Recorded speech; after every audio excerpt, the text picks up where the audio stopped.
x64 architecture mainly आपका x64 architecture 64 beat machine पे काम करता है, ठीक है, 64 बीट्स मशीन पे काम करता है, 64 बीट मशीन से, जहां पे 32 बीट्स, ठीक है, 32 beats user program, user process के लिए चलाया जाता है, यूजर प्रोसेस के लिए यूज होता है, ठीक है, और अगला 32 बीट्स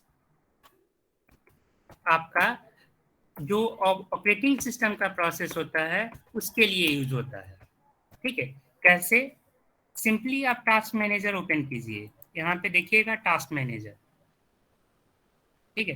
टास्क मैनेजर में देखिए जो हम एप्लीकेशन ओपन कर रखे हैं वो है विंडो एक्सप्लोरर मेरे द्वारा, उसके बाद EMU, task manager, notepad plus plus, notepad, MS Word, Edge, Google Chrome, ये हमने ओपन कर रखा है।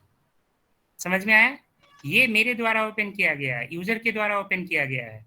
लेकिन इसके अलावा आप बैकग्राउंड में देखिए कितने प्रोसेस चलाए जा रहे हैं ऑपरेटिंग सिस्टम के द्वारा, दिख रहा है कितना प्रोसेस चल रहा है? 100 सर, 100 100 100 या 99 के अराउंड में प्रोसेस चल रहा है, 103 99, यानी बैकग्राउंड में ये सारे प्रोसेस आपको रन किया जा रहा है, ठीक है। इसको हमने नहीं चलाया है, इसको ऑपरेटिंग सिस्टम चला रही है, विंडो 10 OS चला रही है, ठीक है, इस पार्टिकुलर OS को सक्सेसफुली रन कराने के लिए। समझ आया? ठीक है, तो इसीलिए जो इस प्रोसेस को रन, जो OS अपने से रन कराता है वो OS प्रोसेस कहलाते हैं, और OS प्रोसेस अगर 64 बीट आर्किटेक्चर है तो वो अपने 64 बीट में से 32 बीट मशीन के लिए अपने लिए यूज करता है और 32 बीट यूज करता है यूजर के प्रोसेस के लिए, ठीक है।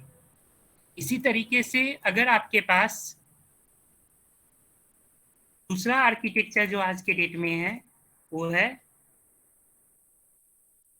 x86 architecture. x86 architecture mainly क्या है? 32 बिट आर्किटेक्चर है, 32 बिट्स मशीन है, ठीक है। 32 बिट्स मशीन में हमारे पास यहाँ पे क्या होगा, 16 बिट्स यूजर प्रोसेस के लिए यूज होते हैं और 16 बिट्स OS प्रोसेस के लिए यूज होते हैं। तो x16 बिट होगा OS प्रोसेस के लिए, तो इसीलिए यहाँ पे रजिस्टर पहले से बना के रखा गया है, ठीक है। और हम लोग को क्या पढ़ना है? हम लोग को देखिए अगर हम लोग का जो सिलेबस है वो क्या है, हम लोग को पढ़ना है 8086 CPU आर्किटेक्चर, ठीक है। तो 8086 CPU आर्किटेक्चर को पढ़ने के लिए जो कॉमन आर्किटेक्चर है वो कौन सा आर्किटेक्चर है? x86 आर्किटेक्चर है। और x86 आर्किटेक्चर क्या है? 32 बिट मशीन है। तो 32 बिट मशीन पे अगर हम 32 बिट मशीन पे कोई इंस्ट्रक्शन परफॉर्म करते हैं तो वहाँ पे इंस्ट्रक्शन को परफॉर्म करने के लिए 16 बिट का रजिस्टर यूज होता है प्रोसेस को, यूजर प्रोसेस को चलाने के लिए, और 16 बिट का रजिस्टर यूज होता है OS के प्रोसेस को चलाने के लिए, ठीक है। तो हमारे पास जो 16 बिट प्रोसेस है वो कौन सा है? AX रजिस्टर 16 बिट है। यही कारण है कि हम लोग को जो आर्किटेक्चर पढ़ना है x86 आर्किटेक्चर पढ़ना है, ठीक है। तो x86 आर्किटेक्चर के लिए जो 32 बिट मशीन पे इम्प्लीमेंट होती है, 32 बिट मशीन का जो रजिस्टर होगा हम लोग किसको यूज करेंगे? AX रजिस्टर को यूज करेंगे। समझ में आया? यानी यहाँ पे 16 बिट में रजिस्टर दिखाया जाता है। यही कारण है कि जब आप इसको ओपन करके देखते हैं तो ये 16 बिट में आपको एक्यूमुलेटर रजिस्टर AX यूज होता है। समझ आया?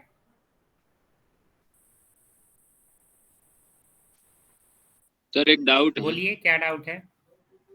सर ये 64 बिट के लिए हम लोग x64 का यूज कर रहे हैं, लेकिन 32 बिट के लिए x86। सर ये नंबर का थोड़ा उल्टा पुल्टा नहीं हमको लग रहा है, समझ में नहीं आया क्यों ऐसे।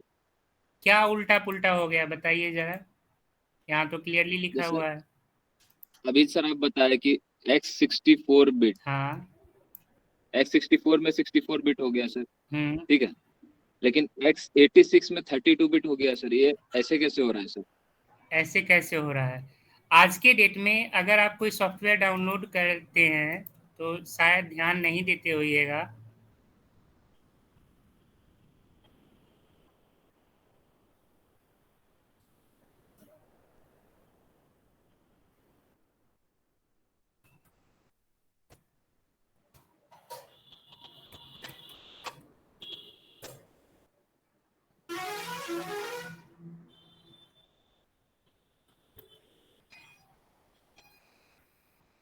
सर मैं बताऊं 86 बिट और 32 बिट का क्या वो है?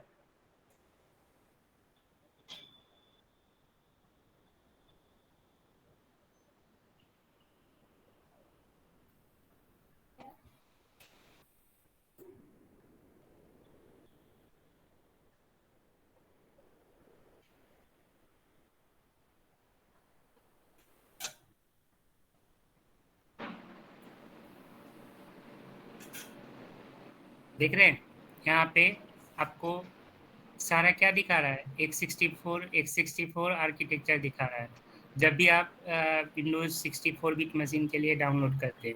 मतलब एक आर्किटेक्चर ये हो गया। सर इनके दूसरा कहने का मतलब ये नहीं है, इनके कहने का मतलब है 64 बिट के लिए 64 बिट और 32 बिट वाले को 86 बिट में क्यों लिया जाता है, इनके कहने का मतलब ये है, इसके लिए दो क्यों रखा गया है। एग्जैक्टली। तो एक्चुअली सर है ना, जो सबसे पहले आई थी जो 86 बिट आई थी, तो उसके बाद हाँ उस समय लोएस्ट प्रोसेसर का उपयोग किया जाता था, जो सबसे कम प्रोसेसिंग होती थी उस समय। और इसके बाद जो हमारे पास जो हायर प्रोसेसर आ गया 64 बिट, जब 64 बिट जब आई ना, तो मतलब ये तो इसे देखने में थोड़ा अच्छा नहीं लग रहा था, क्योंकि ये 64 बिट और 86 के बीच में जो डिफरेंस आ रहा था, ये 86 ज़्यादा हो रहा था और इसकी प्रोसेसिंग पावर कम थी और 64 की ज़्यादा थी। तो डेवलपर ने सोचा कि मतलब कि हम इसे 32 बिट कर दें और ये 64 बिट रहे, क्योंकि इसकी वर्किंग हाफ थी, इसलिए इन्होंने इसे 32 बिट कर दिया 86 वाले को। अगर हम 86 लिखे गूगल पर या 32 लिखे, बात दोनों सेम ही होती है। फिर भी बात तो वही रहेगी ना, क्लियर नहीं हो पाया ये तभी। हेलो नहीं सर। तो एक्चुअली सर ये पहले आ गई थी ना, तो इसके बाद जब 64 बिट आई तो इन्होंने डेवलपर ने 32 में इसे कन्वर्ट कर दिया। सर गूगल की इसकी हिस्ट्री तो है ही, देख लो। Hello sir. हाँ बोलिए। सर X64 X84 से ज़्यादा है ना? 86 है। देखिए ज़्यादा कम पे अभी नहीं जाइए, बस इतना समझिए कि अभी जो कंप्यूटर का आर्किटेक्चर है वो दो आर्किटेक्चर, मतलब अभी जो हम 64 बिट आर्किटेक्चर यूज करते हैं, ठीक है, तो 64 बिट आर्किटेक्चर से पहले जो आर्किटेक्चर यूज होता था वो x86 आर्किटेक्चर यूज होता था। ठीक है, इसके पीछे का जो नाम क्यों इसको x86 आर्किटेक्चर कहा गया, ठीक है, या x64 आर्किटेक्चर क्यों कहा गया, उसका आप हिस्ट्री पढ़ लीजिए। अगर आप हिस्ट्री इस चीज़ के हिस्ट्री पढ़ने जाइएगा तो आप असेंबली लैंग्वेज नहीं सीख पाइएगा। मेरा जो मेन मोटो है या मेन पर्पस है कि हम लोग 16 बिट में काम क्यों करते हैं, उसके रीजन के लिए हम यहाँ पे बताए थे। ठीक है, कहने का मतलब ये समझे कि जो 64 अगर समरी आप सर्च करिएगा गूगल पे या देखिएगा, तो यहाँ बस इतना समझ में आता है कि हमारे पास दो तरह का आर्किटेक्चर है आज के डेट में। पहले आर्किटेक्चर मतलब आज से 10-15 साल पहले की बात करें तो जो मोस्ट फेमस आर्किटेक्चर था उस वो था 8086 सीपीयू प्रोसेसर, ठीक है, जिसको कि x86 आर्किटेक्चर बोलते थे। और आज के डेट में जो आर्किटेक्चर यूज हो रहा है वो है x64 आर्किटेक्चर, जहाँ पे 64 बिट में इंस्ट्रक्शन को प्रोसेस किया जाता है। और इससे पहले वाला जो आर्किटेक्चर था वहाँ पे 32 बिट में प्रोसेस किया जाता था। ठीक है, अब इसका नाम 86 है और आपका कहना है कि 32 बिट में यूज होता है। इसका नाम x64 है, इसमें 64 बिट में करता है। इसके पीछे का हिस्ट्री आप जाके गूगल पे सर्च कर लो। अगर ये पढ़ने बैठोगे, डिफरेंस समझने बैठोगे, तो फिर असेंबली भूल जाओगे। ठीक है, बस समरी समझे जो हमारा मेन मोटो है पढ़ने का, कि हम लोग को असेंबली पढ़ना है। असेंबली में हम लोग 16 बिट, हम लोग को मेन असेंबली पढ़ने के पीछे आर्किटेक्चर पढ़ना है 8086। ध्यान से देखिए आपका क्या पढ़ना है, स्ट्रक्चर ऑफ 8086 सीपीयू आर्किटेक्चर पढ़ना है। और इस आर्किटेक्चर के लिए जो स्ट्रक्चर के लिए जो इस सीपीयू के लिए जो आर्किटेक्चर यूज होता है वो है x86 आर्किटेक्चर। तो इस आर्किटेक्चर को में जो बीट होते हैं, डिनोट किए जाते हैं इंस्ट्रक्शन को, वो 32 बिट में किए जाते थे। जहाँ पे 32 बिट का मतलब, जो अगर 32 बिट मशीन है इस आर्किटेक्चर में, तो यहाँ 16 बिट यूजर प्रोसेस के लिए होता था और 16 बिट ओएस प्रोसेस के लिए होता था। ठीक है, तो हम आप जो रजिस्टर यूज करते हैं, ये सॉफ्टवेयर देख रहे हैं, इसमें जो प्रोसेस करेंगे तो हम लोग जितने भी इंस्ट्रक्शन लिखेंगे वो 16 बिट में लिखेंगे या लिखते हैं इसको असेंबली में रन कराने के लिए। इसके पीछे रीजन बस इतना ही है कि हम लोग को आर्किटेक्चर ही, हम लोग को असेंबली का जो आर्किटेक्चर पढ़ना है वो 8086 आर्किटेक्चर पढ़ना है। ठीक है, हिस्ट्री आप यहाँ से देख लो क्यों लिखा जाता है, पढ़ के देखोगे, गूगल करके देखोगे, समझ में आ जाएगा। समझ में आया? इसको पढ़ने से कोई बहुत ज्यादा आपको बेनिफिट नहीं मिलेगा, बस इतना समझे, अगर सर्च करोगे तो एक आर्किटेक्चर है जिसमें 32 बिट में इंस्ट्रक्शन को सेव किया रखा जाता है, दूसरा आर्किटेक्चर है जिसमें 64 बिट में रखा जाता है। नाम क्यों आया इसके पीछे उसके रीजन को गूगल पे सर्च कर लो। ठीक है,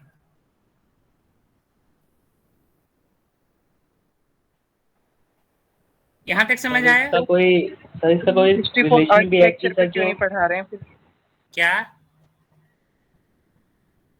क्या कह रहे हैं? सर हम इसका सर कोई मतलब वो भी है क्या बेस की सर, जो 32 बिट का होता है सर वो लोअर डिवाइस के लिए होता है, जो जो x64 बिट का होता है वो हाई डिवाइस के लिए होता है।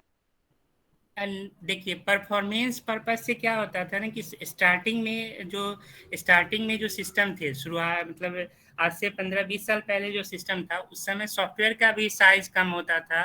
ठीक है, और जो हार्डवेयर की जो कैपेसिटी थी वो भी कम होती थी। लेकिन जैसे जैसे समय बढ़ा, ठीक है, समय के साथ सॉफ्टवेयर का भी साइज इंक्रीमेंट होते गया।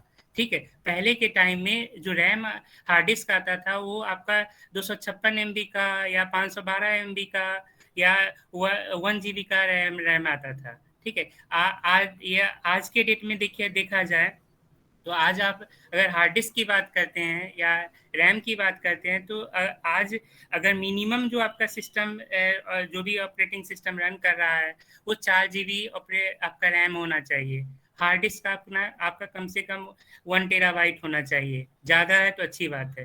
ठीक है, तो पहले के टाइम में जो प्रोग्राम बनते थे, पहले के टाइम में जो सॉफ्टवेयर प्रोग्राम बनते थे, वहाँ पे सॉफ्टवेयर के इंस्ट्रक्शन को रखने के लिए जो बीट यूज होता था वो बीट आपका कम होता था, 32 बीट में इनफ था। लेकिन जैसे जैसे समय बदला, समय के साथ प्रोग्राम का आर्किटेक्चर बढ़ता गया और हमें टाइम टू टाइम इन्हांसमेंट चाहिए। तो इन्हांसमेंट पर्पज से जैसे एक्सपी ऑपरेटिंग सिस्टम आया, एक्सपी के बाद टाइम के साथ विंडोज 7 आया, विंडोज 7 के साथ विंडो 8 आया, विंडो 8 के बाद विंडो 10 आया।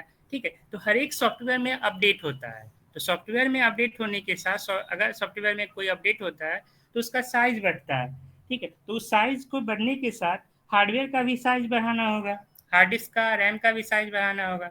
ठीक है, इंस्ट्रक्शन को रखने के लिए अगर साइज बढ़ रहा है तो इंस्ट्रक्शन को रखने के लिए इंस्ट्रक्शन की कैपेसिटी भी बढ़ानी होगी। ठीक है, मतलब बीट्स ज़्यादा बढ़ाने पड़े। तो इसीलिए जो पहले जो काम 32 बीट में होता था वो इंस्ट्रक्शन आज के डेट में 64 बीट में रखा जाता है। समझ आया?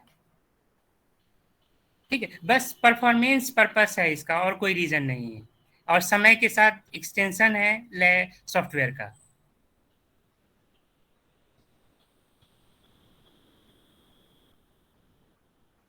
समझ आया? जी सर। Yes sir. यहाँ पे अभी हम लोग को जो पढ़ना है, अगर मेनली पहला जो रजिस्टर है जिसका नाम है एक्यूमुलेटर, एक्यूमुलेटर को किस पर्पज से यूज करेंगे? इनपुट और आउटपुट ऑपरेशंस के लिए। इनपुट और आउटपुट ऑपरेशंस के लिए एक्यूमुलेटर को डिनोट करते हैं। एक्यूमुलेटर को डिनोट करने के लिए असेंबली लैंग्वेज में टर्म्स जो यूज किए गए हैं वो ए है या AX है या EAX है या RAX है। ठीक है, ये अलग अलग टर्म्स है। इस अलग अलग टर्म्स को ऐसे समझे, ए का मतलब होगा 8 बिट्स, AX का मतलब होगा 16 बिट्स में इंस्ट्रक्शन को सेव किए जाएंगे। अगर EAX यूज करते हैं तो 32 बिट में रखे जाएंगे, और RX को यूज करते हैं तो 64 बिट में रखे जाएंगे। ठीक है, अब हम लोग किसको यूज करते हैं? हम लोग को 8086 पढ़ना है। 8086 के लिए जो 8086 हमारा 32 बिट मशीन है। ठीक है, तो यहाँ पे हाफ यूज होता है, 16 बिट यूजर के लिए और 16 बिट OS के लिए। तो इस 16 बिट के रिक्वायरमेंट को मैच करने के लिए जो रजिस्टर अभी दिया हुआ है वो कौन सा है? AX दिया हुआ है। ठीक है, तो हम लोग जितने भी 16 बिट रजिस्टर्स होंगे हम उसको यूज करेंगे इस आर्किटेक्चर को सपोर्ट करने के लिए, क्योंकि स्पेसिफिक आर्किटेक्चर यहाँ यूज होता है। अगला है बेस रजिस्टर। बेस रजिस्टर किस पर्पज से यूज होता है? Hold the address of data, मतलब जो भी डेटा आप सेव करते हैं उस डेटा का एड्रेस अगर आप रखने का काम कौन करता है? Base register. जैसे सी में अगर कोई वेरिएबल बनाते थे तो वेरिएबल का एड्रेस को कौन होल्ड करके रखता था? वेरिएबल का नेम। वेरिएबल का नेम, वेरिएबल का एड्रेस, कुछ अगर कोई वैल्यू आप किसी वेरिएबल पे सेव करें पॉइंटर, तो उसको होल्ड करके कौन रखता था? पॉइंटर। पॉइंटर। ठीक है, तो ये लगभग पॉइंटर जैसा काम करता है, बेस रजिस्टर। उसके बाद तीसरा क्या है? Counter register. It counts used in loop. इसको बेस रजिस्टर को भी बी से डिनोट करेंगे, या बी एक्स से, या ई बी एक्स से, या आर बी एक्स से। ठीक है, तो बी का मतलब सेम हो जाएगा, B for 8 bit, B X for 16 bit, E B X for 32 bit, और R B X for 64 bit. हम आप किसको यूज करेंगे? बी एक्स रजिस्टर को। बी एक्स रजिस्टर क्या है आपका? 16 बिट रजिस्टर है। इसी तरीके से जब असेंबली लैंग्वेज में लूप का प्रोग्राम बनाएंगे तो उस समय क्या यूज करेंगे? Counter register. ठीक है, काउंटर रजिस्टर यूज करते हैं। तो काउंटर रजिस्टर यानी लूपिंग, जब भी कोई लूप का प्रोग्राम असेंबली में बनेगा तो उस समय हम किसको यूज करेंगे? काउंटर रजिस्टर को। काउंटर रजिस्टर को भी डिनोट करते हैं सी से, या सी एक्स से, या ई सी एक्स से, या आर सी एक्स से। सी का मतलब 8 बिट, सी एक्स का मतलब 16 बिट, ई सी एक्स का मतलब 32, और आर सी एक्स का मतलब 64। इसी तरीके से अगला होता है data register. It holds data for output. जब भी कोई डेटा आपको आउटपुट करना है, ठीक है, केवल आउटपुट करना है। एक्यूमुलेटर का किस लिए यूज है? एक्यूमुलेटर का इनपुट एंड आउटपुट दोनों पर्पस है। ठीक है, लेकिन अगर कोई डेटा आपको सिर्फ आउटपुट करना है तो उसके लिए हम लोग यूज करेंगे डेटा रजिस्टर। ठीक है, डेटा रजिस्टर। तो यहाँ मेनली हमारे पास जो जनरल पर्पस ऊपर की जो 4 रजिस्टर है, एक्यूमुलेटर, बेस, काउंटर और डेटा, ये देख रहे होंगे रेड कलर में होगा। ठीक है, और इस चारों रजिस्टर को बोला जाता है general purpose register. General purpose register कहने का मतलब क्या होगा कि जब भी कोई एक सिंगल लाइन का भी प्रोग्राम आप बनाते हैं, ठीक है, या एक से सिंगल लाइन से ज्यादा का प्रोग्राम बनाते हैं, तो इन प्रोग्राम में कम से कम इसको यूज करना कंपलसरी है। ठीक है, कोई भी एक बेसिक प्रोग्राम बनाइएगा तो इन कोई भी बेसिक प्रोग्राम बनाने के लिए accumulator, base, counter, data, in register में से किसी एक को या एक से ज्यादा को यूज करना जरूरी होता है।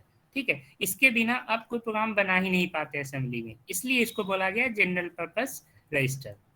अगेन एक चीज नोटिस करने वाली बात होती है कि जितने भी जनरल पर्पस रजिस्टर है वो 2 पार्ट में डिवाइड होता है। ठीक है, 2 पार्ट में डिवाइड होने का मतलब कि 2 पार्ट में डिवाइड होने का मतलब होता है कि एक 16 बिट रजिस्टर है तो 8 बिट में हाई बाइट होता है और लो बाइट होता है। 8 बिट का हाई बाइट होगा और 8 बिट का लो बाइट होगा। ठीक है, तो एल कहने का मतलब एक्यूमुलेटर का लो बाइट, एच कहने का मतलब एक्यूमुलेटर का हाई बाइट। ठीक है, यानी अगर आप ध्यान से देखेंगे तो ऊपर की जो 4 जनरल पर्पस रजिस्टर हैं वो 2 पार्ट में डिवाइड होता है, एक हाई बाइट में और एक लो बाइट में। ठीक है, तो हाई बाइट इसको हम एच रजिस्टर बोलते हैं। ठीक है, और लो बाइट इसको भी हम एल रजिस्टर बोलते हैं। ठीक है, एल रजिस्टर बोलते हैं। ठीक है, ये एल रजिस्टर लो बाइट 8 बिट का होता है और हाई बाइट एच रजिस्टर भी 8 बिट का होता है। दोनों मिला के आपका एक रजिस्टर बनता है जो कि 16 बिट का होता है। इसको हम लोग एक्यूमुलेटर बोलते हैं। हाई बाइट का पर्पस बस इतना समझ लें, जब कोई स्पेसिफिक डेटा या सिस्टम डिफाइंड डेटा को रखना होता है तो उस समय हम हाई बाइट यूज करते हैं। ठीक है, जो कि हम आगे कोड के थ्रू देखेंगे। और जब कोई यूजर का डेटा रखना होता है, हमको आपको कुछ डेटा रखना होता है, तो वो हम लो बाइट पे रखते हैं। ठीक है, जैसे फॉर एग्जांपल अगर कुछ प्रोग्राम बनाना है तो आप ऐसे इसको चेक कर सकते हैं हाई बाइट लो बाइट के कॉन्सेप्ट को समझने के लिए।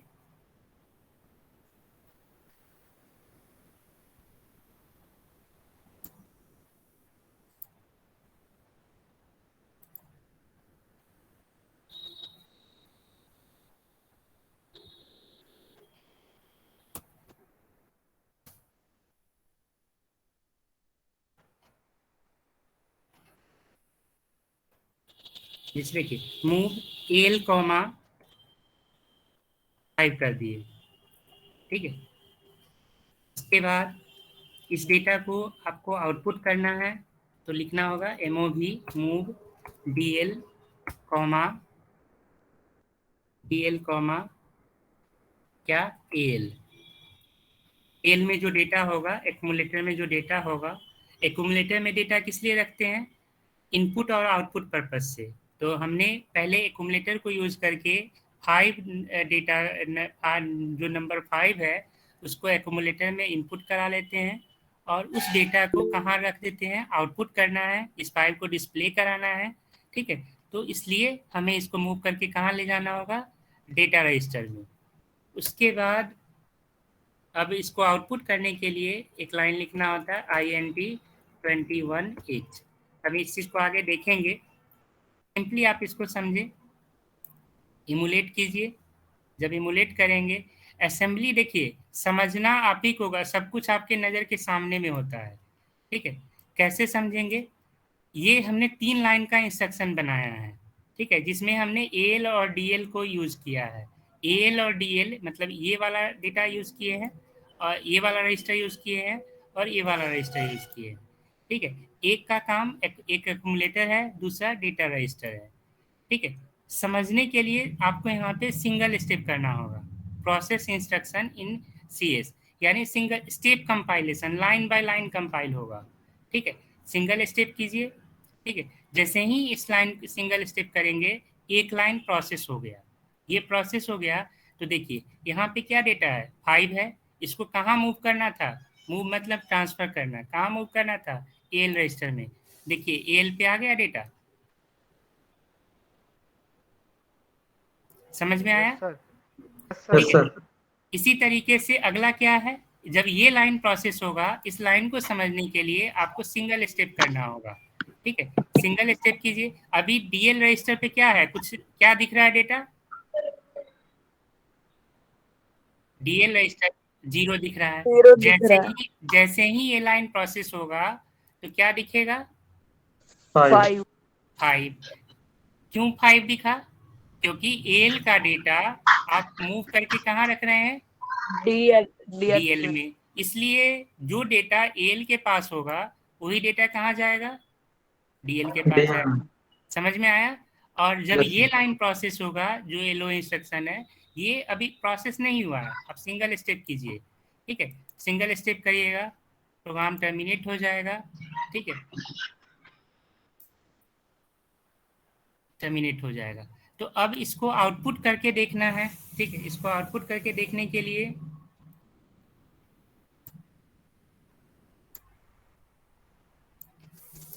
ठीक है, यहाँ तक समझ में आ गया AL DL। अब इसके आउटपुट करने के लिए हमें एक लाइन लिखना होता है, कुछ भी अगर कीबोर्ड से आउटपुट कराना है तो यहाँ पे लिखना होगा MOV H, 2 और फिर INT 21H। फिर से इमुलेट कीजिए, सिंगल स्टेप किए, AL में 5 चला गया, सिंगल स्टेप किए, DL में 5 चला गया, H, 2। अच्छा, यहाँ AH पार्ट है, ठीक है, AH पार्ट है, ये हाई बाइट है, हाई बाइट पे 2 रख रहे हैं, ठीक है। तो ये प्री डिफाइंड इंस्ट्रक्शन है, मतलब कुछ भी अगर सिंगल कैरेक्टर आउटपुट करना है तो इसके लिए असेंबली लैंग्वेज आपको ये इंस्ट्रक्शन देता है, ठीक है, कि आप मूव AH, 2 लिखिएगा, ठीक है, जिससे कि कोई भी सिंगल कैरेक्टर आउटपुट होगा। सिंगल कैरेक्टर आउटपुट कैसे होगा, सिंगल स्टेप कीजिए, देखिए AH में चला गया 2, ठीक है, AH हाई बाइट पे 2 रखा गया, उसके बाद सिंगल स्टेप कीजिए, ठीक है। अब आपको आउटपुट ये दिखा, आउटपुट दिख रहा है, थोड़ा इसको जूम करके दिखाते हैं।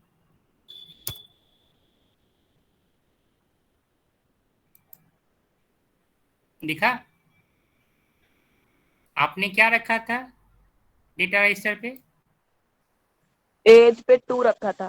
डेटा रजिस्टर पे क्या रखा था, 5।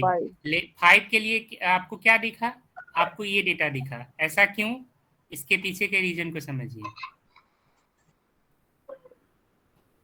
यहाँ पे एक स्काई कोड यूज होता है, स्काई तो समझते होइएगा, यस सर। स्काई स्काई क्या होता है, American standard code for information interchange, यानी असेंबली में जब भी हम कुछ भी इनपुट करते हैं तो उसको स्काई के फॉर्म में इनपुट होता है।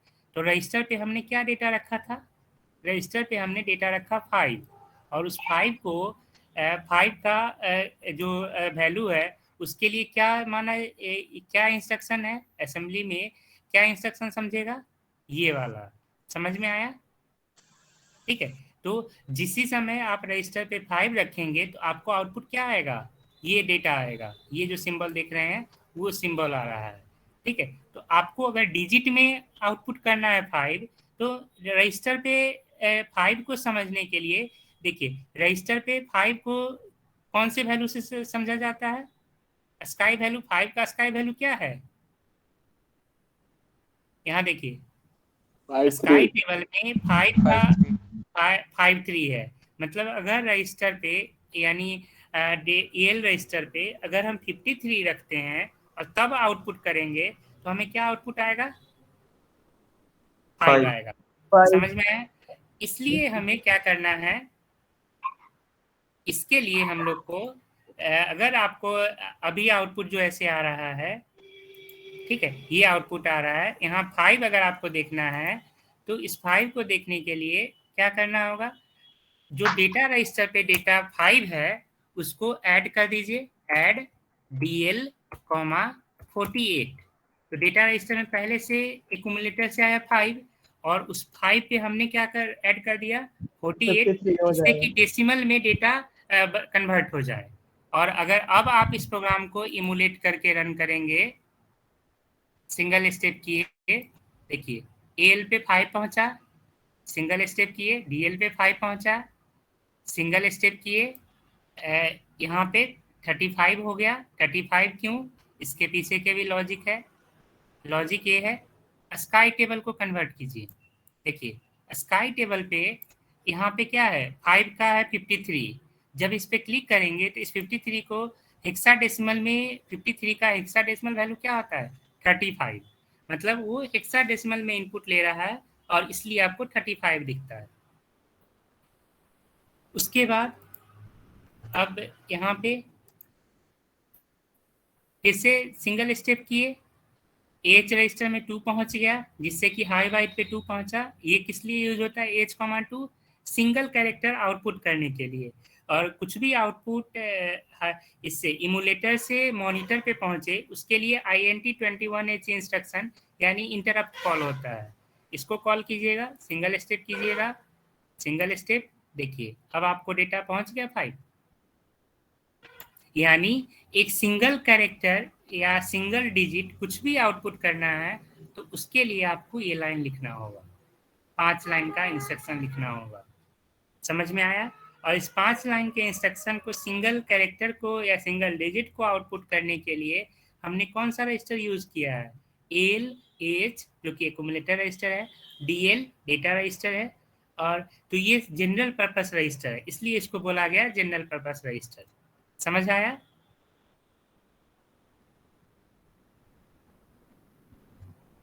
समझ आया? Yes sir. Yes sir.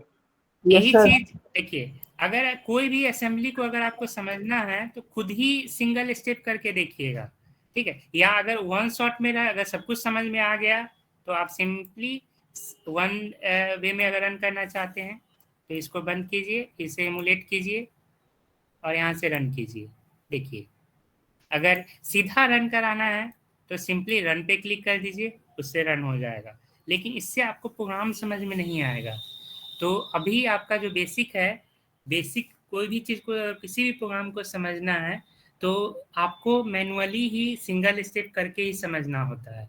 सब कुछ आपके सामने होता है, हम आपको बस हेल्प कर देंगे कि किस रजिस्टर का क्या पर्पस है, किस लिए यूज होता है। अभी हमने सिंपली ब्रीफ किया है आपको एक्यूमुलेटर रजिस्टर के जनरल पर्पस रजिस्टर के बारे में, जनरल पर्पस रजिस्टर के बारे में आपको यहाँ पे बताया है इसका क्या यूज है और इसको यूज कैसे करते हैं।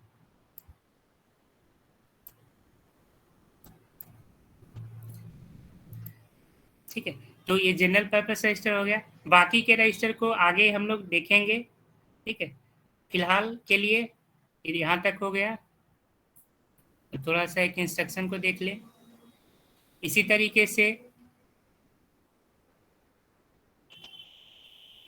ये सब अभी बचा हुआ है, code segment, data segment, stack segment, extra segment, ये सब आगे बताएंगे,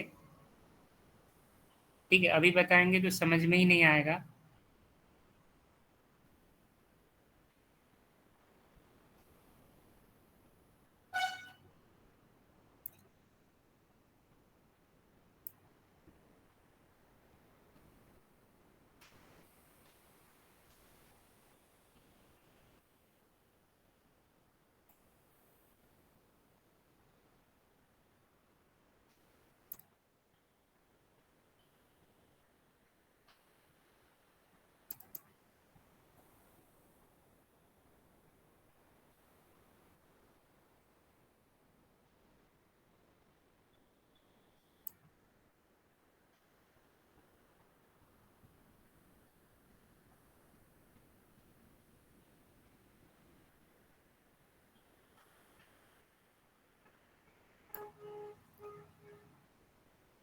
चलिए इसी तरीके से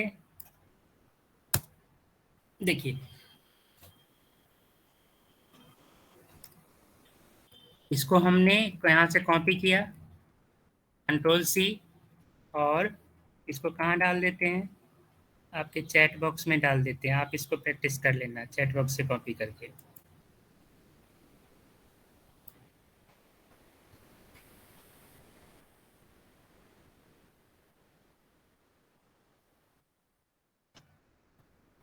ठीक है ना।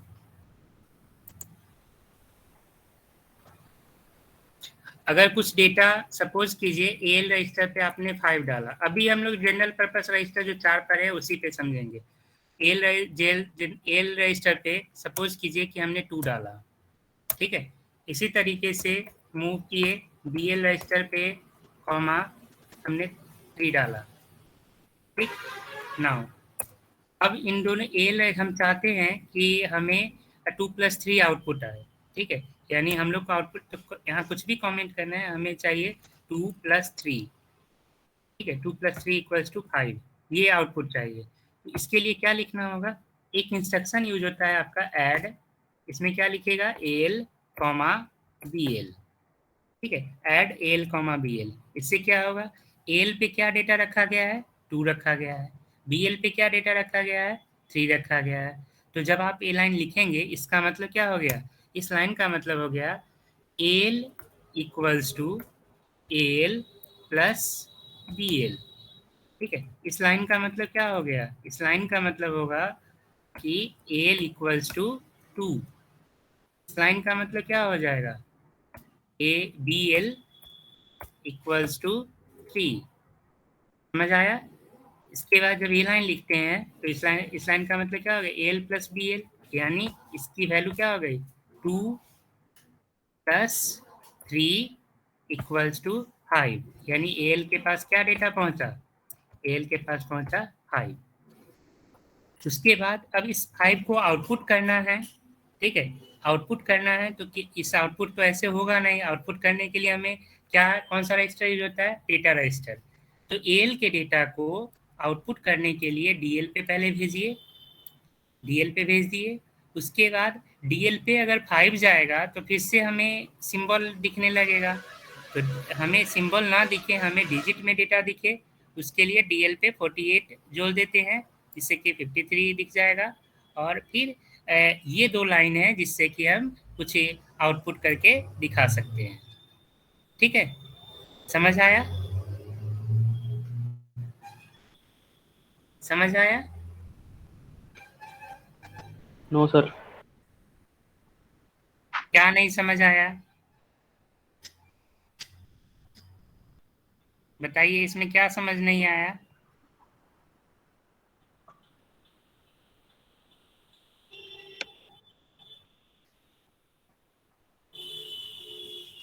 सर ये प्रोग्राम फिर से समझा दो एक बार।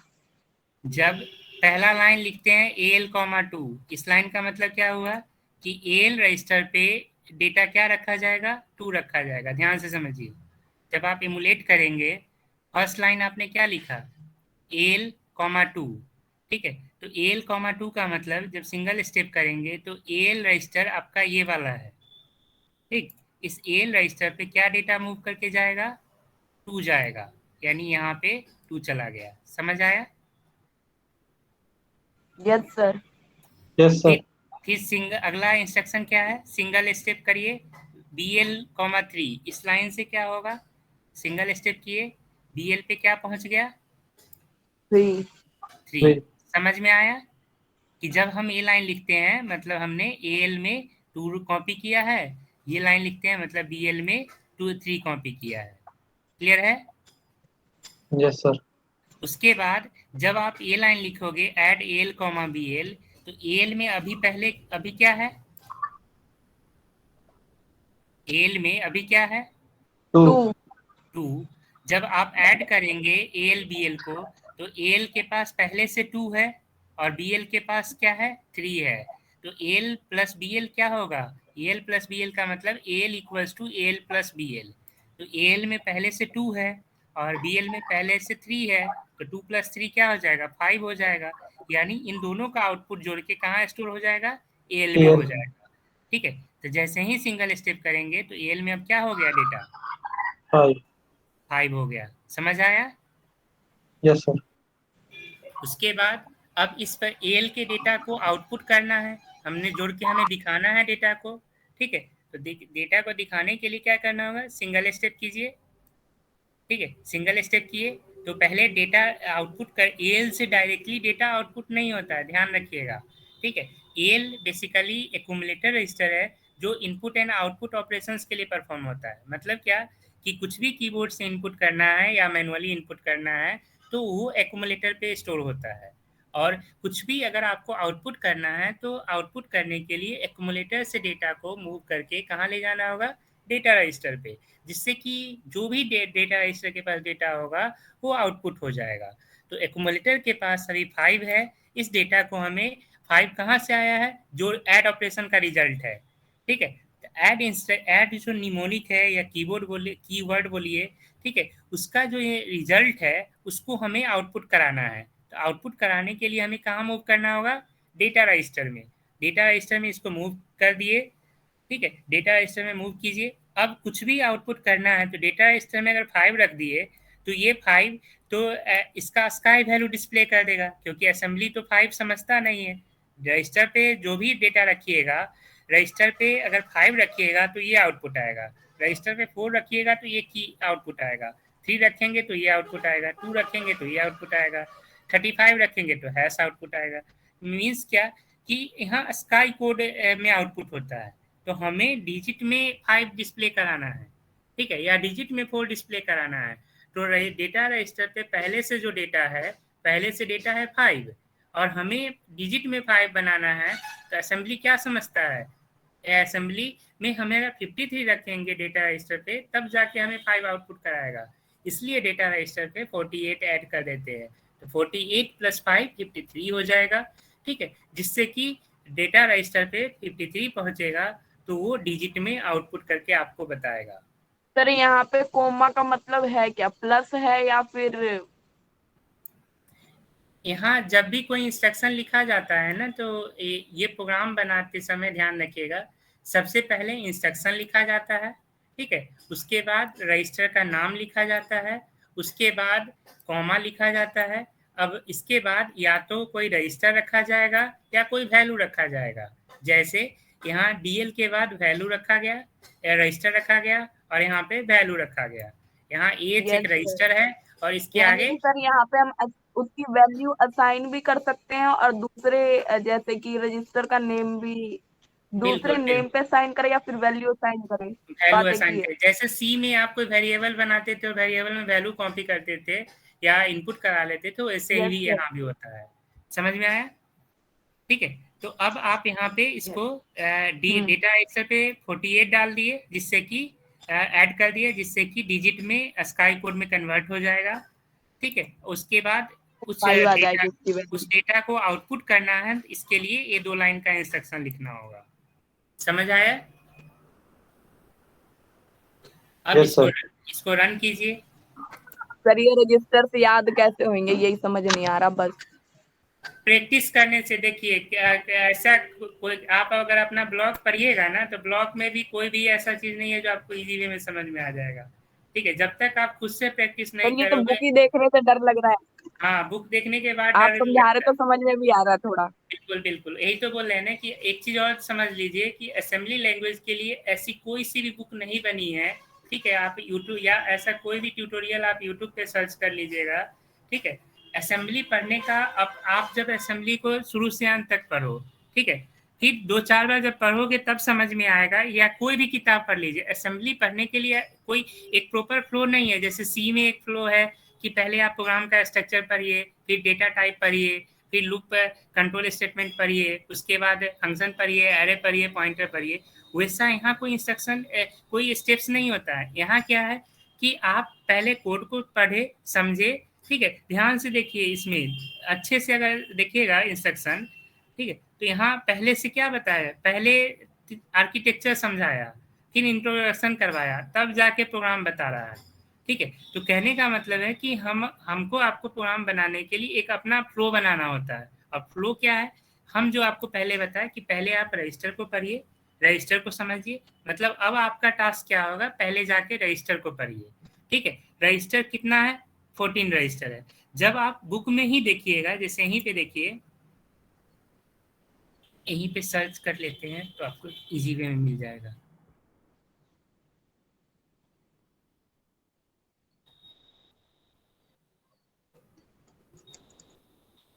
देखिए यहाँ पे दिखा रहा है जनरल पर्पस रजिस्टर, यहाँ x register general purpose accumulator है, बी एक्स है, सी एक्स है, डी एक्स है, स्टैक सेगमेंट है। अगर इसको पढ़िएगा ना तो पर्पस, केवल पर्पस समझ में आएगा, फ्लैग रजिस्टर समझ में आएगा, लेकिन ये चीज कहाँ है, कैसे है, ये चीज आपको समझ में नहीं आता है। इसको समझने के लिए सब आपको क्या करना होगा, अपना सॉफ्टवेयर डाल लीजिए, और इस सॉफ्टवेयर पे जितना भी रजिस्टर है, जो स्क्रीन है वो आपको दिख जाता है।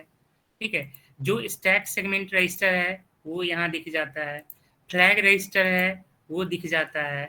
ठीक है, जो carry flag, zero flag, parity flag बोलते हैं, जितने प्रोग्राम में वेरिएबल बनाएंगे वो आपको यहाँ दिख जाएगा। तो सब कुछ आपके नज़र के सामने में होता है, कुछ भी जो कोड कर रहे होते हैं वो इस रजिस्टर के अंदर सब कुछ विजिबल होता है। बस ये है कि आप प्रोग्राम लिखें और उसके प्रोसेस को समझें। ठीक है, प्रोसेस को समझने के लिए आपको क्या करना होगा, यहाँ पे चीज़ों को समझना होगा। ठीक है, तो अब इस प्रोग्राम को सिंपली सिंगल स्टेप करके रन करते जाइए। सर यहाँ पे int 20h लिखने का क्या मतलब हुआ? INT 21H, ठीक है, INT 21H एक इंटरप्ट है। ठीक है, जो कि जब भी हमें कुछ भी स्क्रीन पे आउटपुट करना है, यस सर। ठीक है, कुछ भी अगर आपको आउटपुट करना है तो आउटपुट करने के लिए आपको कहाँ लेके जाना होगा, पहले आउटपुट करने के लिए आपको ये 2 लाइन का कोड लिखना होगा। अगर ये 2 लाइन जब तक कुछ नहीं लिखिएगा तब तक डेटा रजिस्टर पे जो भी वैल्यू होगा वो आपको आउटपुट नहीं होगा। समझ आया? Okay sir.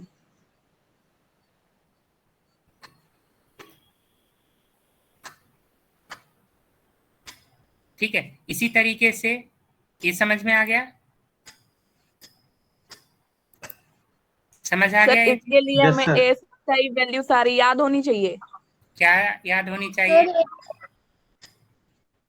क्या याद ये तो होनी फिर चाहिए? हमें देखना पड़ेगा ASI वैल्यू, अमेरिकन स्टैंडर्ड। क्यों याद होना चाहिए? आपके सामने तो रजिस्टर दिया रहता है, आप यहाँ से देख लीजिए ना, जो चीज नहीं समझ में आता है याद के क्यों ओके करिएगा, सर, जब प्रोग्राम बनाइएगा अपने आप सब कुछ समझ में आ जाएगा। ठीक है ठीक है, सर। इसी तरीके से ये तो एडिशन का हो गया, यहाँ से आपको इसको कॉपी करके और भेज देते हैं। ठीक है, यहाँ से आप अपना चेक कर लीजिएगा।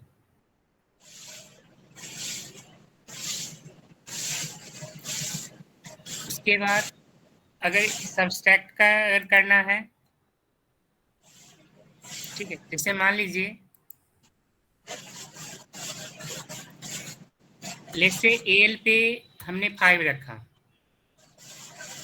ठीक है, बीएल पे 3 रखा, और अब सब्सट्रैक्ट करना है हमें,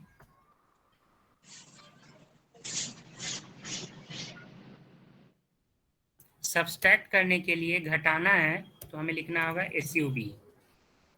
ठीक है, SUB AL, BL। इस लाइन का मतलब क्या हो जाएगा, इस लाइन का मतलब हो जाएगा AL माइनस BL।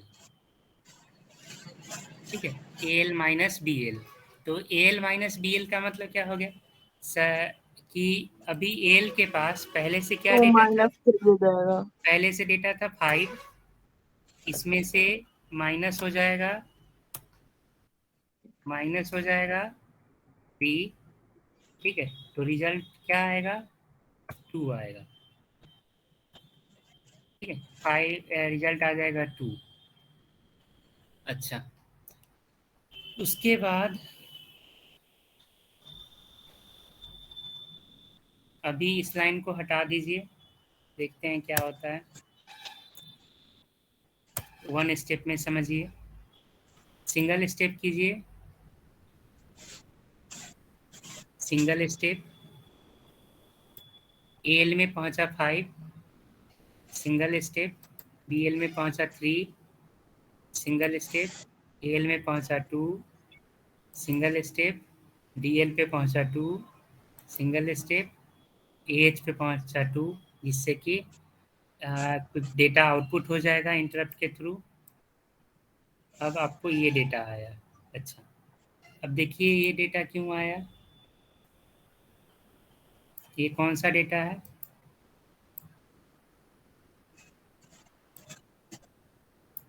देखिए ये कौन सा सिंबल आपको दिख रहा है?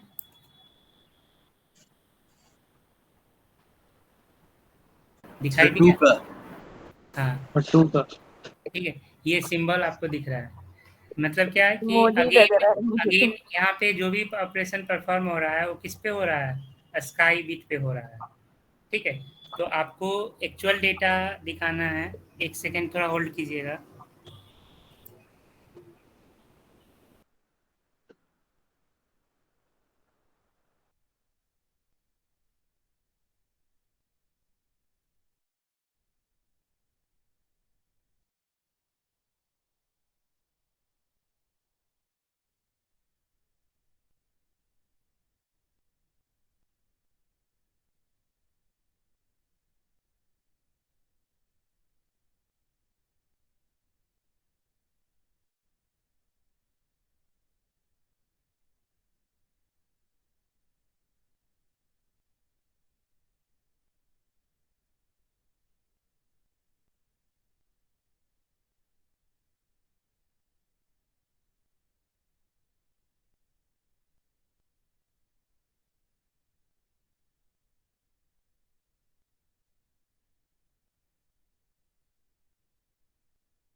Hello sir.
सर क्लास खत्म हो गई क्या? 4 minutes left.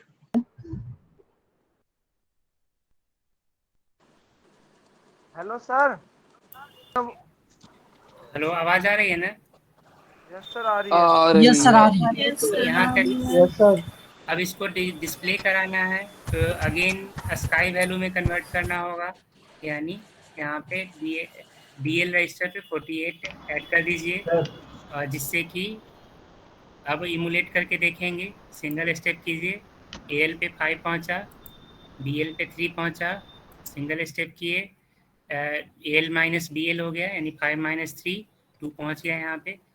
ठीक है, इस 2 को डिस्प्ले कराने के लिए फिर इसका स्काई वैल्यू लेना होगा। तो सिंगल स्टेप कीजिए, डेटा रजिस्टर पे 2 पहुंचा, फिर इसको 32, ठीक है, इस 32 को देखिए, इसका 50 पहुंच गया, 48 + 2, और ये 32 हेक्साडेसिमल वैल्यू है। कैसे चेक कीजिएगा, यहाँ देखिए, जो डिजिट में 2 है उसको हम लोग स्काई वैल्यू क्या होता है, 0 से 9 का स्काई वैल्यू होता है 48 to 57।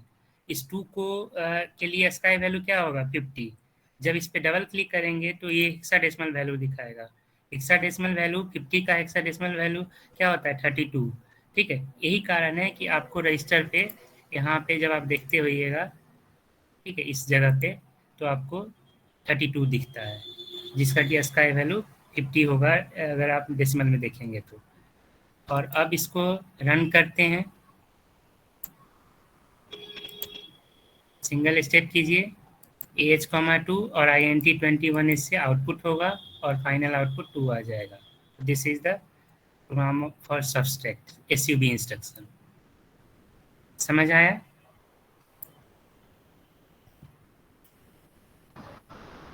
सर एक क्वेश्चन है मेरा। समझ आया? ठीक है, तो इतना कर लीजिए और आप प्रैक्टिस करिए, रजिस्टर को समझिए, रजिस्टर को पढ़िए। ठीक है, उसके लिए आपके ब्लॉक में यहाँ पे रजिस्टर सेट ऑफ 8086 है, इसको पढ़िएगा। ठीक है, और हम नोट्स शेयर कर देंगे, आप उसको देख लीजिएगा। सर हम्म, ये जो बोलिए। पीडीएफ है आपने कहाँ से डाउनलोड करी है? गूगल से डाउनलोड किए हैं, ब्लॉक 4 का है PDF आपका। नहीं आप सर, ही लोग का आपका जो ई कंटेंट वाला ऐप है इग्नू का, वहां से अगर ये डाउनलोड करो ये तो हम वहां। ऐसे ही ये हम ऐसे ही अपने बताने के लिए, अपने समझने के लिए बनाए थे। नहीं, ये जहाँ वाली नहीं कह रहा मैं, जो आप पहले अभी वर्ड की दिखा रहे थे। ये वाला हाँ जी, ये सर जी मैंने पीडीएफ अपना ये फाइल है। बैलेंस गूगल डाला से था, इसमें डाउनलोड डाल ये किए तो हैं, दीजिए ये बुक वाला है। ये। ये बुक शेयर कर को देंगे। अगर ये तो ई इग्नू के कंटेंट ऐप। ऑफिशियल साइट पे मिल जाती है, ज्ञान कोश पे। ई ज्ञान कोश पे या गूगल पे जाइएगा, लिखेगा MC सेल्फ। नो सर, हमें बुक नहीं चाहिए, बुक बहुत ही डेंजरस है, समझ में नहीं आता। आप है ना यही वाला दे दीजिए, अपना ई कंटेंट। हाँ जी सर, ये तो दीजिए दीजिए। वो दोनों दे देंगे, आप जिससे पढ़ना होगा पढ़ लेना। ठीक है, तो अभी आप इसको पढ़ेंगे और जो प्रोग्राम आपको दिए बताए हैं उसको प्रैक्टिस करिएगा। ठीक है, हम आपको शेयर कर देते हैं चैट बॉक्स में, वहाँ से कॉपी कर लीजिएगा। आप ये दे दीजिए।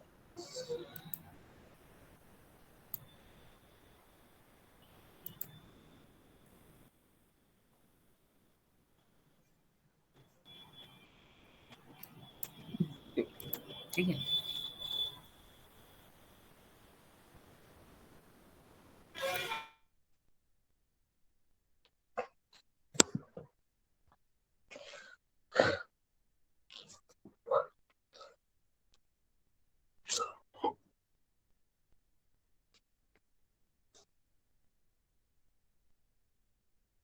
डेवलॉय